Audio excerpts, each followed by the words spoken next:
This is dad's placement.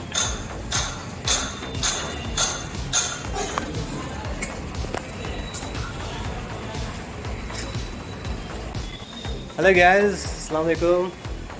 काफ़ी दिनों के बाद मैं आप लोगों से मुखातिब हो रहा हूँ।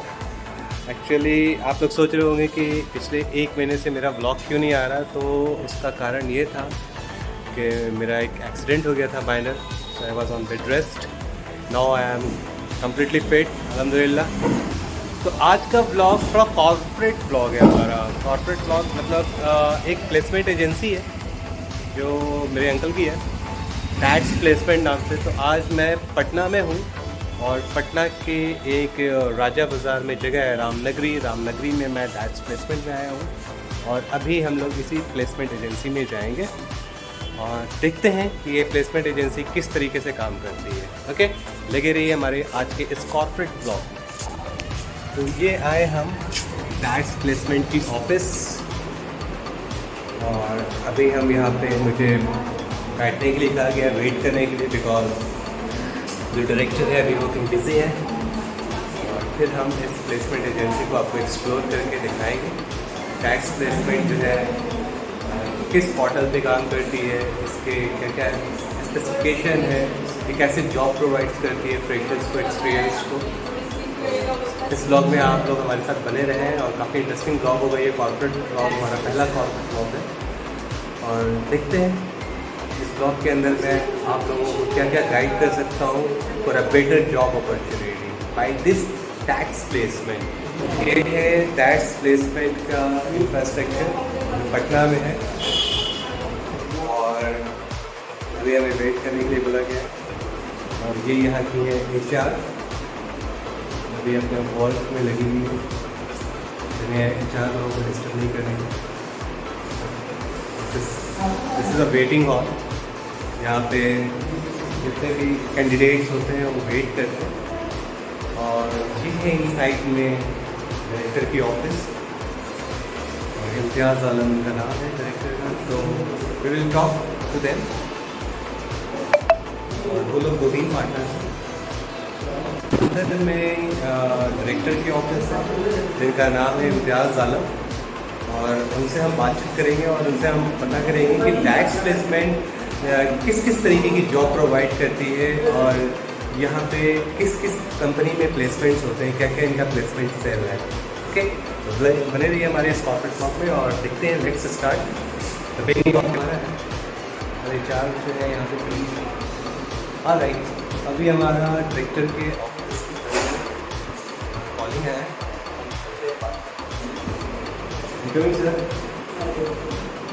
प्लेसमेंट, और ये डायरेक्टर्स की ऑफिस है जहाँ पे ये सर बैठे हुए हैं और यहाँ के ये डायरेक्टर हैं इम्तियाज़ आलम, जिनसे हम मिलने जा रहे हैं।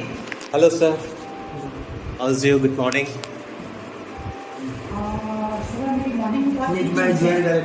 Okay, hello. ये जॉइंट डायरेक्टर है मिस्टर आकिब खान और ये डायरेक्टर है Imtiaz Alam and with mister Iqbal sir. Hello sir. So अभी के इस व्लॉग में हम जो है बात करने चाहेंगे डैड्स प्लेसमेंट कि किस पोर्टल पे वर्क करता है, किस किस तरीके की जॉब प्रोवाइड करता है और यहाँ कैंडिडेट्स किस किस सोर्सेज से आते हैं और उनकी प्लेसमेंट्स कैसे होती हैं। तो हम अभी इम्तियाज़ जी से बात करने जा रहे हैं और आप लोगों को इस इंटरव्यूज़ में पता चलेगा कि जितने भी नए और फ्रेशर और एक्सपीरियंस जो भी कैंडिडेट्स हैं उनको जॉब कैसे मिलती है, प्लेसमेंट कैसे होते हैं और प्लेसमेंट स्किल के लिए क्या क्या ज़रूरी है, वो इम्तियाज़ जी इसमें आप लोगों को हेल्प करेंगे। पहले इम्तियाज़ जी, काफ़ी अपॉइंटमेंट के बाद आपने हमें जो है आज का टाइम दिया, तो उसके लिए सबसे पहले थैंक यू। और ये इम्तियाज़ आलम है जो डायरेक्टर है टैक्स प्लेसमेंट के। तो सर, कुछ टैक्स प्लेसमेंट ये वर्ड कहाँ से आया आपके दिमाग में? एक्चुअली ये कोई वर्ड आया नहीं है। Very unique name. No, my company name is dotage tech solutions private limited and it is a short form of dotage tech solutions private limited tax.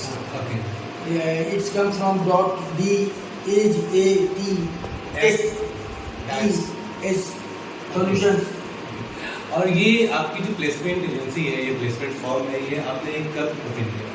Actually ये तो चल रही है 6 साल से, लेकिन इसका जो रजिस्ट्रेशन हुआ है प्राइवेट लिमिटेड फॉर्म का, वो हुआ है 2000, 3 साल कंप्लीट हो चुका है।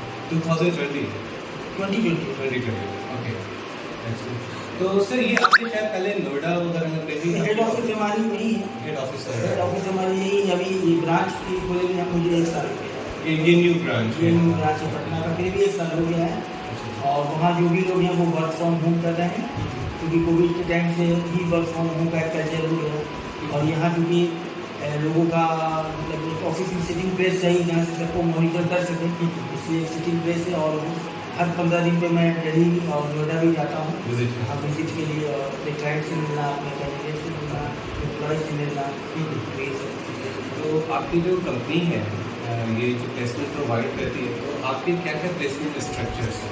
बेसिकली हमने स्टार्ट किया था IT सेक्टर से, लेकिन आज के ज़माने में किसी एक सेक्टर में काम करना जो है, सब मतलब जो बड़ी कंपनी जैसे कि अभी एसेंचर है, एसेंचर जो है वो IT कंपनी के नाम से ही जानी जाती है, लेकिन वो भी दूसरे से फील्ड में चली गई है, वो भी कहीं कहीं से काम ला रही है। फोर्ड कंपनी थी, जैसे वो फोर्ड बिगेस्ट कंपनी थी, कार की कंपनी थी, तो उसने भी जो है अपना सॉफ्टवेयर कंपनी बना लिया है। तो इसी तरीके से हमारे पास भी जो जैसे IT का काम था, जहाँ से हमारे पास काम आता था जो कंपनी से, तो अब वो नॉन IT का भी काम दे रहे हैं। तो उस हिसाब से फिर अपने आप को ढालना पड़ता है। हमारे पास सोर्सेज हैं, पोर्टल्स हैं, सोशल मीडिया का लिंक्डइन है, फेसबुक है, इंस्टाग्राम है, पोर्टल Naukri.com है, टाइम्स जॉब है, और ये राउंड पोर्टल है। एक क्वेश्चन सर ये है, जैसे आप तो कैंडिडेट्स को फिल्टर करके जैसे आपने बताया कि आप पोर्टल सोशल मीडिया से लेते हैं, लिंक्डइन से, Naukri.com से, लेकिन कोई बच्चा जो फ्रेशर है वो डायरेक्ट प्लेसमेंट में डायरेक्ट कैसे आ सकता है, कैसे कनेक्ट? नहीं, उनके लिए हम लोगों ने ये अरेंजमेंट किया है। जो फ्रेशर बच्चे बीटेक करके, MBA करके, BBA करके निकलते हैं, तो काफ़ी वो परेशान होते हैं जब उनका प्लेसमेंट नहीं होता है। तो डायरेक्ट प्लेसमेंट जैसे आपने बताया कि IT और नॉन IT दोनों के लिए वर्क करती है, तो वो डायरेक्ट आपके पास क्या वेबसाइट से पहुंच सकती है या लिंक्डइन से आपको अप्रोच किया जा सकता है? हम लोगों के पास जो भी रिक्वायरमेंट्स आती है उसको हम पोस्टिंग करते हैं। अच्छा, पोस्टिंग करते हैं, जॉब पोस्टिंग करते हैं, जो वेरियस हमारा जॉब पोर्टल है उस पर करते हैं, लिंक्डइन पे करते हैं, फेसबुक पे करते हैं, इंस्टाग्राम पे करते हैं। इसमें डायरेक्ट प्लेसमेंट का अपना खुद का पेज है लिंक्डइन पे, हाँ, सारे और वो बंदे इजीली आपसे कनेक्ट हो सकते हैं। कनेक्ट हो सकते हैं। और पैन इंडिया हमारा काम है, इंडिया में कहीं भी हम जो है काम कर सकते हैं। और अभी हम लोगों ने जो है ह्यूमैनिटी के नाम पर, मतलब उसका कोई सर्विस चार्ज नहीं है, हम लोगों ने एब्रोड के लिए भी सर्विस स्टार्ट की, जो हम लोग गाइड करते हैं कि अगर किसी को अगर बाहर जाना है, विदेश जाना है, तो वो गल्फ या और अदर कोई कंट्री, तो वो कैसे बचें, जो लोग हैं, जो फ्रॉड करने वाले लोग हैं, उनसे कैसे बचना है, उन लोगों की झांसे में नहीं आना है, तो उन लोगों को हम लोग गाइड करते हैं। और कुछ हमारे जो कलीग्स हैं, जो इंजीनियरिंग बनते हैं, जो लाइसेंस बनते हैं, जो दिल्ली, बॉम्बे, पटना में काम कर रहे हैं, उनके पास हम लोग उनको रेफ़र करते हैं। ये हमारे तरफ से जा रहे हैं, इनको इनके रिक्वायरमेंट के हिसाब से, इनके स्किल के हिसाब से इनको बाहर आते हैं। और अभी जो है आफ्टर रिसेशन, जो IT रिसेशन है, अभी जो IT करके निकल रहे हैं, MBA करके निकल रहे हैं, इनके लिए जॉब की कितनी अपॉर्चुनिटी है? आप एज अ HR के साथ से क्या देखते हैं? अभी फ्रेशर्स के लिए ऐसा है कि जो बच्चे टैलेंटेड हैं, मतलब 100% टैलेंटेड बच्चे कॉलेज से ही को पिक कर लिए जाते हैं, उनका कैंपस सिलेक्शन हो जाता है। और जो नहीं कर पाते हैं, तो उनके लिए थोड़ा यही इशू है।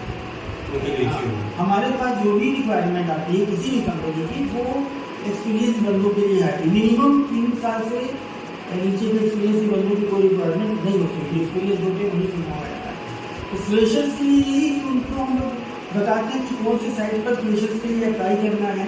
कंपनी खुद भी जो है डायरेक्ट मतलब ट्रेन, हाँ, उनको हम ट्रेन करते हैं, उनको बता देते हैं कि आप किस पोर्टल पर एक्टिव रहें, कहाँ आप रजिस्टर्ड हो जाए, ताकि आपके पास जो नोटिफिकेशन आती रहे, और इस हिसाब से वो अपने आप को जो है करते हैं। लेकिन फ्रेशर्स को हम डायरेक्ट अपॉइंट नहीं करते, क्योंकि हमारे पास जिस कंपनी से टाई अप है, वो लोग भी फ्रेशर्स, कभी कभी ऐसा होता है फ्रेशर्स के लिए भी होता है जैसे डेटा एंट्री ऑपरेटर हो गया, लेकिन अब इंजीनियर बंदे को डेटा एंट्री ऑपरेटर को हम भेज नहीं सकते हैं। तो उस तरह का जो भी रिक्वायरमेंट आ रहा है बंदे को हम फ्रेशर को भी भेज देते हैं। अच्छा, एक बहुत ही बेसिक सी चीज़ है जो बच्चे अमूमन नहीं कर पाते हैं और कभी कभी देखा जाता है कि एक्सपीरियंस बंदे नहीं कर पाते हैं, रिज्यूम को मॉडल्स फॉर्म में नहीं कर पाते हैं। उनको ये नहीं पता होता कि रिज्यूम बनाना कैसे है।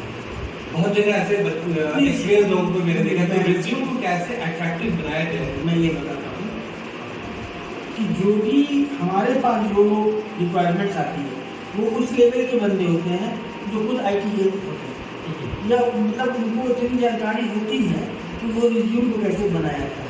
तो हम लोग खुद मतलब हम लोग बताने की ज़रूरत नहीं होती है, जैसे खुद स्मार्ट हो गए हैं और कि कैसे अट्रैक्टिव बनाया ऐसा जाए। क्या उसमें बहुत सारे मॉडल्स भी हैं जिसको हाँ, और जो लोग नहीं कर पाते हैं उनको हम लोग सजेस्ट करते हैं कि इस तरह का जो है इस फॉर्मेट में जाइए और रेफरेंस दे देते हैं। हम लोग खुद से जनरेट न करते हैं ना बताते हैं, क्योंकि हम अगर खुद से जनरेट करने लगे किसी का या बनाने लगे, अगर बाद में कुछ वजह से उनमें सिलेक्शन नहीं होगा तो वो फिर सीधे ब्लेम हमारे ऊपर कि आपकी CV की वजह से आपका CV अट्रैक्टिव, इसलिए उसमें हम लोग नहीं जाना चाहते।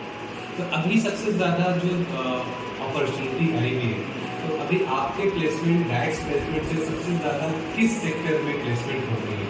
लाइक मैनेजमेंट में होती है, IT फील्ड में होती है? फर्स्ट तो हमारा IT फील्ड है, सेकेंडरी हमारा टेक्निकल स्किल में अभी जो है वो डिफ़ॉल्ट के लिए हम लोग काम कर रहे हैं, जो कि एयरप्लेन एरोप्लेन वगैरह में जो गाइडिंग सिस्टम होती है उसके लिए हम लोग काम कर रहे हैं। तो वैसे बंदे जिनको लोग बहुत मार्केटिंग से वैसे के लिए आउटडेटेड होते हैं, वैसे कैंडिडेट को हम लोग सिलेक्ट करके दे रहे हैं। और उसके अलावा फिर अभी HPC का भी काफ़ी लंबा ड्राइव चल रहा है, अभी चल ही रहा है बैंगलोर में और गोवा में। ये सब सारे करंट आपके आई है। हाँ, ये सब एक यूनिवर्सिटी क्वेश्चन है, जैसे आप जिस भी कैंडिडेट्स को अपने पास बुलाते हैं प्लेसमेंट के लिए और तो सबसे पहला की पॉइंट्स क्या होता है, मतलब आप कैसे फिल्टर आउट करते हैं? क्योंकि बहुत सारे बीटेक हैं, बहुत सारे मैनेजमेंट में हैं, सबके रिज्यूम कुछ ना कुछ अट्रैक्टिव होते हैं, तो हम उसमें से फिल्टर आउट डायरेक्ट प्लेसमेंट कैसे करिए कि इसी कैंडिडेट्स को चूज करें? क्योंकि हम डाउट गैदरिंग नहीं करते डायरेक्ट प्लेसमेंट, जहाँ तक मैंने सुना।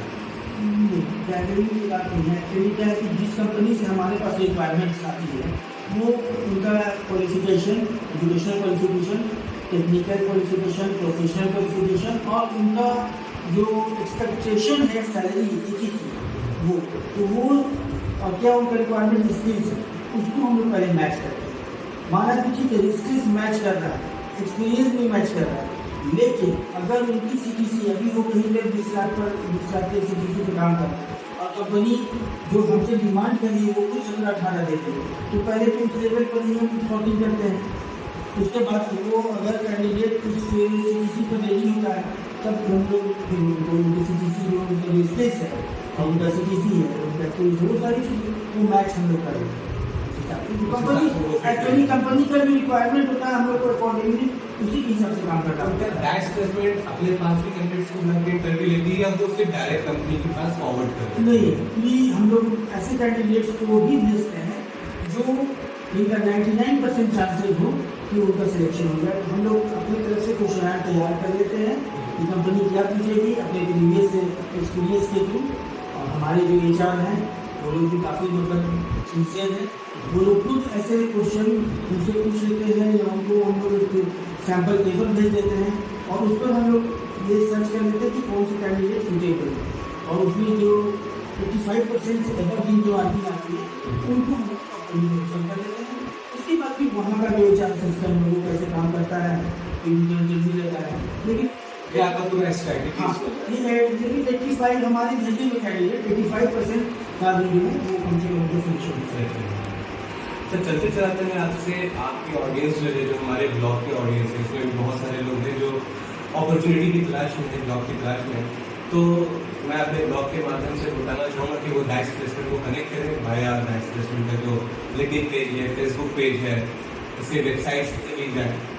तो आप उनको क्या सजेशन देना चाहते हैं कि किस तरीके से वो आपको कनेक्ट करें और कैसे आप उनको हमारे पास जो है हमने एक स्पेशल अपना एक ईमेल ID बनाया है जो आप अपने ब्लॉग पर डाल देंगे और हम सारे कैंडिडेट से यही गुजारिश करें कि वो क्वेश्चन पूछने से अच्छा है कि वो अपनी updated CV with expected salary वो मुझे ईमेल कर दें, और जैसे ही उनके हिसाब से हमारे पास कोई रिक्वायरमेंट आती है हमारी टीम तुरंत उनसे कॉन्टैक्ट करेगी। उनको आप उसमें हम अपने ब्लॉग पे आपका डायरेक्टली ईमेल और आपका लिंक्डइन पे, फेसबुक पे, सारे सोशल मीडिया पे आपको। लेकिन मेरा सजेशन यही कि वो बात करने से और पूछने से अच्छा है कि वो अपना सीधे ईमेल अपना जो है CV हमें ड्रॉप कर दें, और हमारी एक टीम है जो हमेशा अपडेट करती रहती है आपकी पूरी एक टीम। हाँ, वो CV को, और जैसे ही कोई रिक्वायरमेंट आता है अकॉर्डिंगली उनके CV के हिसाब से तुरंत उनको कॉन्टैक्ट करेगी और फिर उनको गाइड करके कैसे कहाँ इंटरव्यू है, कौन सा लोकेशन है, ये सारी चीज़ें उनको बहुत आसानी मिलेगी। और जैसे मैं आपको बता दूँ कि हमारे नाम पर कोई भी सर्विस चार्ज अगर मांगता है तो वो स्कैन कर रहा है, हमारा free of cost. Free of cost actually good. हाँ, ये बहुत जगह स्कैम चलता है, तो कैंडिडेट्स को इसलिए अवेयर होना है कि भाई टैक्स प्लेसमेंट में किसी भी तरीके का कोई भी एडेड कॉस्ट, कोई भी चार्जेस नहीं हो। अगर कोई टैक्स प्लेसमेंट के नाम पे मांगता है तो वो स्कैम करता है, तो आप उससे भी अवेयर रहें। ओके सर, आपसे बात करके काफ़ी अच्छा लगा, और काफ़ी जो हमारे ब्लॉगर्स हैं, जो हमारे ऑडियंस है, उनको भी टैक्स प्लेसमेंट के बारे में नॉलेज हुआ, और आई होप कि वो लोग आपसे कनेक्ट करें। हाँ जरूर, और पूरी कोशिश रहेगी कि ज़्यादा से ज़्यादा, क्योंकि ये इंसानियत का काम है, और अभी जो देश में बेरोजगारी की हालत है तो बहुत बुरी हालत है, तो हम चाहते हैं कम से कम एक मतलब छोटा सा है कि चावल के दाने के बराबर भी अगर उसमें हम अपना शेयर कर पाए, योगदान दे पाए, देशभक्ति के लिए हमारे लिए देशभक्ति का है। So spiritual, and that's very spirited talk and thinking about it. So it's nice to meet you, sir. Hello Akif sir, कैसे हैं आप? आप टैक्स प्लेसमेंट में एज ए जॉइंट डायरेक्टर हैं, तो आपने joint as a joint director कब से आप हैं इस फॉर्म के अंदर? यहाँ पर करीब 1 ईयर से 1 ईयर से एज ए जॉइंट डायरेक्टर। तो आपका बेसिकली जो जॉब फंक्शंस हैं, आप एज ए जॉइंट डायरेक्टर कैसे कनेक्ट करते हैं प्लेसमेंट एजेंसी को, और कैसे आपका क्या वर्क प्रोफाइल है? हमारा वर्क है ये सारे काम को देखना, मैनेजमेंट, ऑल मैनेजमेंट। कैंडिडेट आते हैं उनसे भी बात करते हैं हम लोग। किस तरीके के कैंडिडेट्स आते हैं टैक्स प्लेसमेंट में, और उनको टैकल करना कितना मुश्किल, कितना ईजी है? यहाँ पर IT के बंदे आते हैं, उनको तो उतना मुश्किल नहीं है, उससे अच्छे से वो लोग नॉलेजेबल है, लेकिन ओवरसीज के आते हैं तो वो लोग इंक्वायरी करते हैं। जैसे हम लोग बहुत सारे कंपनी हमारी जाने वाले हैं पटना में, जिनको हम लोग जानते हैं, तो हम लोग कैंडिडेट लोग को रिफर कर देते हैं उससे उसको। सर, एक मैनेजमेंट में बहुत बड़ी प्रॉब्लम देख आती है प्लेसमेंट एजेंसी में, खास करके जैसे बहुत सारे लड़के होते हैं जो फ्रेशर होते हैं, या कुछ लड़के ऐसे होते हैं जो बहुत ही ऑप्टिमाइज किस्म के होते हैं। तो जनरली क्या होता है कि वो आप जब उनको फिल्टर करते हैं, उनके रिज्यूम को फिल्टर करके आप ट्रांसफ़र करते हैं किसी भी कंपनी में, उनके इंटरव्यूज आप कंडक्ट कराते हैं, लेकिन अक्सर ये होता है कि वो इंटरव्यू कंडक्ट होने के बाद फिर वो आपके प्लेसमेंट एजेंसी को कनेक्ट नहीं करते हैं, तो उनको टैकल करना कैसा होता है? या कहीं कहीं वो जो है आपने उनको फिल्टर किया लेकिन वो इंटरव्यू को क्रैक नहीं कर पाते, तो इसको कैसे आप मैनेज करेंगे? स्टैंडर्ड्स का कैसे?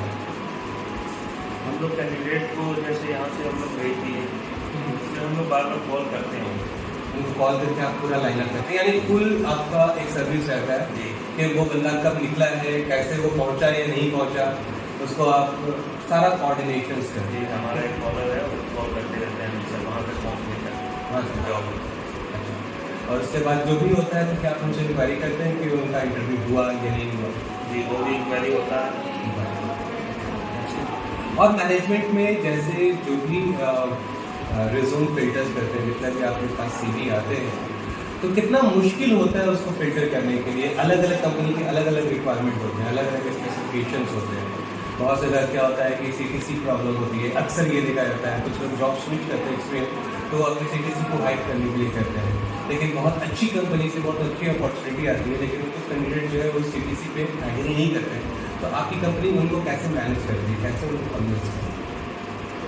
कन्विंस हम लोग बात करते हैं, कैंडिडेट से पूछते हैं, यही सब। चलिए sir, thanks for the knowledge, और आपके इस नॉलेज से हमारे जो ऑडियंस है आपको कुछ बोलना चाहें, जो लोग इस जॉब को तलाश कर रहे हैं वो टैक्स प्लेसमेंट से कैसे कनेक्ट हो सकते हैं? टैक्स प्लेसमेंट में हमारा बहुत सारी साइट्स है, हमारा जितना पोर्टल हो गया, फेसबुक हो गया, यूट्यूब हो गया, इंस्टाग्राम हो गया, वो सब के थ्रू भी हमारे पास आ सकते हैं। डायरेक्ट आपको ठीक है, ये हमारे जो जॉइंट डायरेक्टर साहब हैं उन्होंने फेसबुक पेज, लिंक्डइन पेज भेजा है, जो हम अपने ब्लॉग के नीचे आपको डिस्क्रिप्शन में इंसर्ट करेंगे। आप उस पर जा करके आप डायरेक्ट टैक्स प्लेसमेंट को कनेक्ट कर सकते हैं, वहाँ अपना आप CV भेज सकते हैं और CV भेजने के बाद जैसे ही आपके रिक्वायरमेंट का यहाँ पे कोई भी जॉब आता है, इनकी पूरी टीम, HR टीम जो है वो आपको कॉल करती है, कोऑर्डिनेट करती है और आपका पूरा इंटरव्यू कंडक्ट करवाती है। और ओवरऑल टैक्स प्लेसमेंट का जो परफॉर्मेंस पिछले 3 साल 4 साल से ऐसा रहा है कि 85% प्लेसमेंट क्रैक हुआ है। तो please guys connect to tax placement और जाओ उठाओ पैसे कमाओ। Thank you. यहाँ का डायरेक्टर्स चैम्बर, हमारे जॉइंट डायरेक्टर्स बैठे हैं, ये ओवरसीज का काम करते हैं tax placement.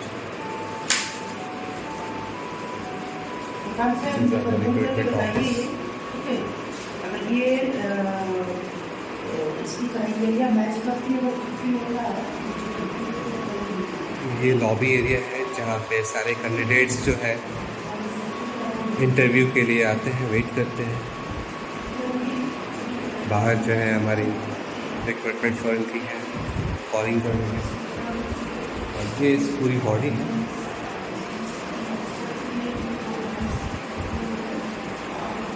This is the tax placement. तो गैस, तो हमारा ये कॉर्पोरेट ब्लॉग आज यहाँ पे खत्म हो रहा है और ये हमारे टैक्स प्लेसमेंट के डायरेक्टर साहब हैं इम्तियाज़ आलम जी, जिनके साथ आज हमारा इंटरव्यू था ब्लॉग के लिए और इन्होंने अपना काफ़ी समय दिया हमें और आप लोगों को गाइड किया कि कैसे टैक्स प्लेसमेंट में आए और जॉब अपॉर्चुनिटी का फ़ायदा उठाएं। तो please guys come to the tax placement by the links of tax placement in the LinkedIn profile, Facebook profile and naukri.com। So sir, I cut this. Okay, bye bye guys.